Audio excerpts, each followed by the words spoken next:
Hello everyone, welcome to my another new blog. এই ব্লগটি হলো কার্তিক পুজোর দিন অর্থাৎ 16 তারিখ। তো প্রথমেই আমরা আমাদের পাড়ার ঠাকুর থেকেই শুরু করি এবং চলে যাই দেশবন্ধু ক্লাবের উদ্দেশ্যে। এখানকার থিম পুজোটি ছিল বৃন্দাবনের প্রেম মন্দির। তোমরা দেখতেই পাচ্ছ কতটা সুন্দরভাবে এখানে বৃন্দাবনের সেই প্রেম মন্দিরের দৃশ্যটিকে ফুটিয়ে তোলা হয়েছে। আর কার্তিক পুজোর দিন হওয়ার কারণে জনসমুদ্রের কথাও বলাই বাহুল্য, এতটাই ভিড় ছিল। এবং মাটির মূর্তির মাধ্যমে রাধাকৃষ্ণের প্রণয় লীলার দৃশ্যটিকে খুব সুন্দরভাবে এখানে ফুটিয়ে তোলা হয়েছিল। ভিড়ের মধ্যে যতটুকু সম্ভব ততটুকুই আমি তোমাদের চোখের সামনে তুলে ধরতে পারলাম। তো এরপর আর কি, এই প্যান্ডেলটির কার্তিক ঠাকুরটিকে দেখার পর আমরা বেরিয়ে পড়ি আমাদের কাটোয়ার এবার বিশেষ আকর্ষণ অঙ্কার ক্লাবের উদ্দেশ্যে। এখানে লাইট শো এর মাধ্যমে মহাদেবের রুদ্র রূপটিকে অত্যন্ত সুন্দরভাবে ফুটিয়ে তোলা হয়েছিল, আর দেখতেও বেশ অসাধারণ লাগছিল।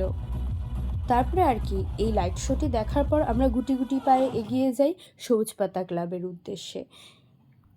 এখানে আমার সঙ্গী ছিল শ্রেয়া, হ্যাঁ ওর সাথেই আমি বেরিয়েছিলাম সেদিন ঘুরতে। তো আর সবুজ পাতার থিম পুজোটি ছিল হীরক রাজার দরবার। হ্যাঁ, আমাদের সে ছোট্টবেলাকার হীরক রাজা। মনে আছে কত সুন্দর ছিল সেই দরবারটি, আর কত মজার মজার ঘটনা ঘটতো সেখানে। তো এখানেও তাই খুব সুন্দরভাবে সেই দরবারটিকে ফুটিয়ে তোলা হয়েছে মাটির মূর্তির মাধ্যমে। আমার তো বেশ ভালোই লেগেছিল। এখানে এসে কেন জানি না আর বেরোতে ইচ্ছে করছিল না, সেই ছোটবেলাকার ঘটনাগুলি সব স্মৃতিচারণ হয়ে যাচ্ছিল।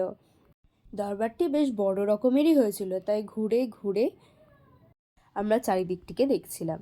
এরপর আর কি বেরিয়ে পড়ি খাওয়া দাওয়ার উদ্দেশ্যে। আমরা বেরোবো আর খাওয়া দাওয়া হবে না, তাই কি হতে পারে? তাই খাওয়া দাওয়া শেষ করে এই প্যান্ডেলটি চোখে পড়ে, খুব সুন্দর ছিল এটি। তারপরেই চলে যাই আমরা জয়শ্রী সংঘের উদ্দেশ্যে।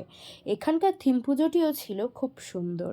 নীলের ওপর সিলভার কালারের যে ফুল পাতা নকশার দ্বারা কারুকার্য করা হয়েছিল, সেটি দেখতেও বেশ ভালো লাগছিল, ফুটেছিল বলা চলে, এত সুন্দরই না লাগছিল। আমার তো বেশ ভালোই লেগেছে।